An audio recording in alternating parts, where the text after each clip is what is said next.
বারাসাতে আজকে কন্যা সুরক্ষা যাত্রা ছিল বিজেপির, যেখানে শুভেন্দু অধিকারীর নেতৃত্বে আজকে বিজেপি কর্মী সমর্থকেরা আজকে কন্যা সুরক্ষা যাত্রায় অংশ নেন এবং সেই সময় ছবি দেখতে পাচ্ছেন যখন এই কন্যা সুরক্ষা যাত্রাকে কেন্দ্র করে উত্তেজনা তৈরি হয়।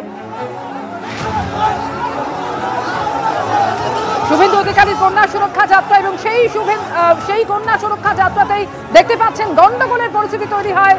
এবং গতকালও আমরা দেখেছি কোচবিহারে, যেখানে শুভেন্দু অধিকারীর কনভয় হামলার ঘটনা ঘটে এবং তারপরে আজকে শুভেন্দু অধিকারীর এই কন্যা সুরক্ষা যাত্রাকে কেন্দ্র করেও একেবারে ধুন্ধুমার পরিস্থিতি বাঁধে, যেখানে তৃণমূলের সঙ্গে হাতাহাতি হয় বিজেপি কর্মীদের।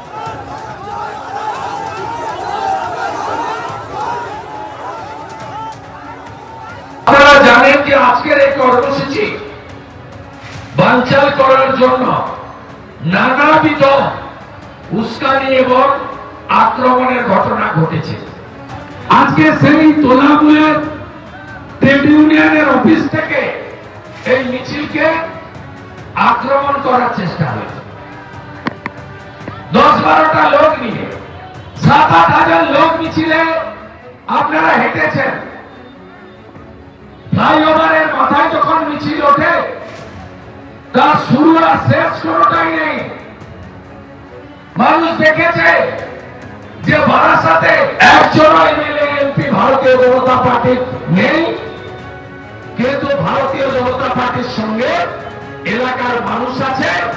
এবং যদি গণতান্ত্রিক ভাবে জিয়াদিদের উঠে দিয়ে যদি ইলেকশন কমিশন নির্বাচন করতে পারে, আমি দায়িত্ব নিয়ে বলতে পারি বারাসাতে 7টার মধ্যে 6টা সিট পদ্মফুল পাবে। আজকে বারাসাতের শুভেন্দু অধিকারীর কন্যা সুরক্ষার যাত্রা, সেই যাত্রায় ঢিল ছোড়ার অভিযোগ, একেবারে আইএনটিটিইউসির যে অফিস ছিল সেখান থেকে কটুক্তি ঢিল ছোড়ার অভিযোগ সামনে এসেছে, জানিয়ে উত্তেজনা সৃষ্টি হয়েছিল। আর গতকাল কোচবিহারে শুভেন্দু অধিকারীর কনভয় যে হামলার ঘটনা ঘটে, সেই ঘটনায় ইতিমধ্যে 7 জনকে গ্রেপ্তার করা হয়েছে। আর ধৃত 7 জনই তৃণমূল কর্মী বলে সূত্রের খবর। ধৃতদের মধ্যে একজন তৃণমূল ছাত্র পরিষদের নেতাও রয়েছেন বলে খবর পাওয়া যাচ্ছে। এই ঘটনায় উদয়ন গুহ ও তৃণমূলের জেলা সভাপতি সহ 41 জনের বিরুদ্ধে কোচবিহার জেলা পুলিশ সুপারের কাছে অভিযোগ দায়ের করা হয়। ইমেল মারফত অভিযোগ শুভেন্দু অধিকারীর আইনজীবী।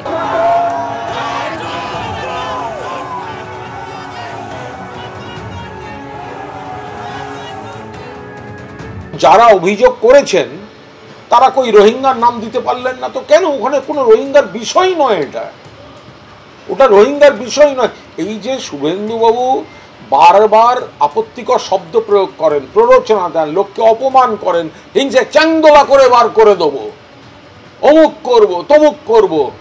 অমিত মালব্য বলছে বাংলা বলে কোনো ভাষা হয় না।